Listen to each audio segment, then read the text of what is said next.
Hello, everyone. Welcome back to OptimizEvony. I hope you're having a good weekend and your All Stars qualifying is going better than ours. More about that later. But I want to do a quick video today on this new event, what's kind of new, and how to make the best of it. Because in my opinion, it's kind of a crap event. It's not particularly good, but there are some good things about it. So. Before we get into that, I just wanted to quickly call out that uh, Evony has changed how the Alliance Help works. Basically, now you can get Alliance points for helping people out.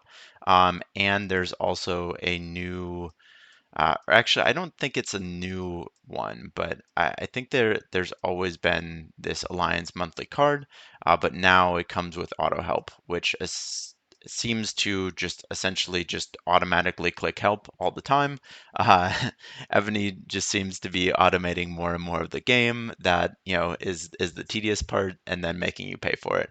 I think a lot of the existing bots have kind of already been doing some of this functionality, but I did want to call out that you are getting alliance points um, for helps. If sometimes Evony glitches and pops the same help back up, you don't get credit for those ones, but you can get up to 120,000 alliance points, which is actually a pretty big deal because you can start to get some pretty good stuff. If you do the monthly card, that's fine. Like there's more stuff that you can get there, but otherwise, I would say you should always be trying to get the VIP points, and then a few of the other things that I would pick up are either the ruby necklace, the art treasure scroll, or the blazon chest.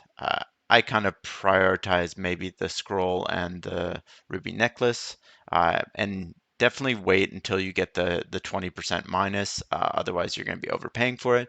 But with the additional alliance points that you're getting for the alliance helps, you can start to mix some of those in and buy those. And it might be worth at some point uh, activating this and getting the extra five VIP points or 500 VIP points per day, and some of the other good things if you're really just racking up alliance points. But yeah, just wanted to call that out because that is a change. But other than that, I wanted to talk about this event. This event honestly is not really all that great. There's not really a whole lot going on. There is a new castle, which we can quickly take a look at. I believe it's these ones. Research speed, I don't know. This bottom one is pretty meh in my opinion. This one's also kind of meh. It's overall, which is kind of nice, but it's there's better castles. This one maybe is a little bit better as a defense castle, but still, I wouldn't say it's like a must-have. And obviously, you have to cake to get that anyways.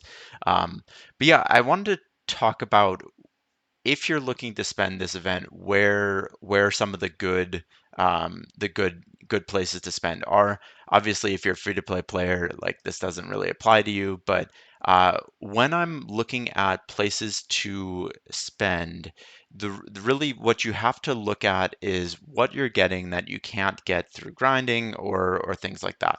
And so what I've found is this Tomb Expedition event is actually a really good value.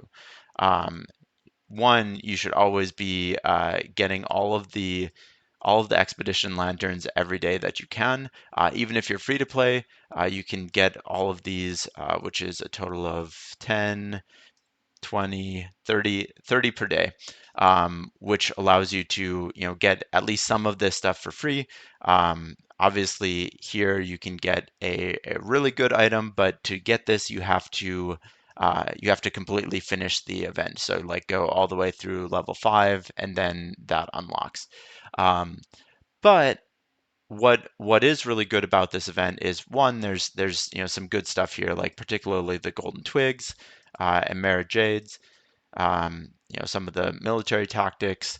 But once we get to level 4 here, you can get this military strategist historic general chest, which is, these ones are typically you can only get them via like, coining very, very heavily, or getting to like cake level, cake or royal party level.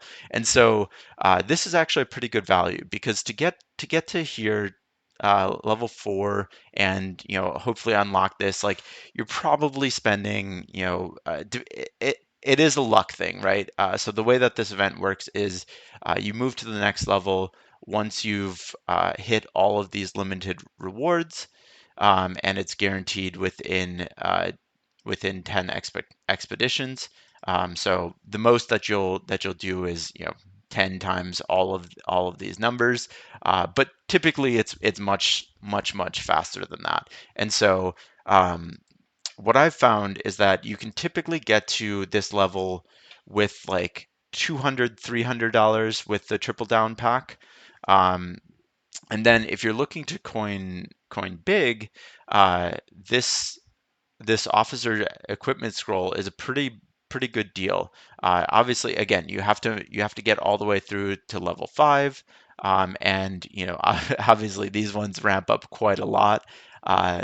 These ones are also kind of high, but to do that, I have it from a reliable source that's around like $1,200, or 12 packs. And so basically, if you think about it, this is a pretty good deal because I mean, again, caveat. If you're looking to spend anyways, this is a pretty good deal because you can get a lot of things that are very difficult to get. So again, these officer equipment scrolls, so you get two of those, up to two of those, and then if you're looking to cake this event and spend it, basically all on this tomb event, you can get the equivalent of uh, one one uh, one one of those duty general sets there, one at the royal party level, and two in this tomb event. And so I think for around, again, if the math holds out, around $2,400, you can get four of these duty gen chests, which are really good. Of course, there's some of them are different, right? Like this is the Enigma one. There's strategist. There's a different one. So, but maxing those out is actually gives you pretty good buffs in terms of set bonuses, refines, things like that. Um, and then, of course, you also will get, uh, you know, two of these from completing the event, one of them from, and then, yeah, I think it essentially works out to three or four of the red general chests as well. So I'm not saying like you should coin all of this for this, but if you're looking to coin this event, and if you're looking to cake this event, it might be worth considering to do this because that'll give you four pieces of this duty gen gear, and I think three or four, I think it's four of these red general chests, which are really hard to get as well. And so that's a pretty good value for your spending. And then, of course, as always, it's usually pretty good to wait until the second week of the event because then you'll get historic cities and things like that are popping up. Um, but yeah, that's kind of all I wanted to talk about with this.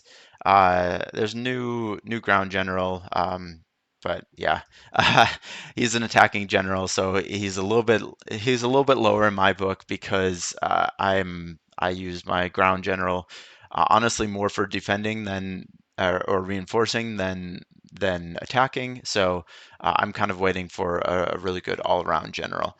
But yeah. Again, I hope all of your All-Stars qualifying is going well if you're trying for that. And I hope you have a good weekend. Thanks for watching, and I'll see you in the next video.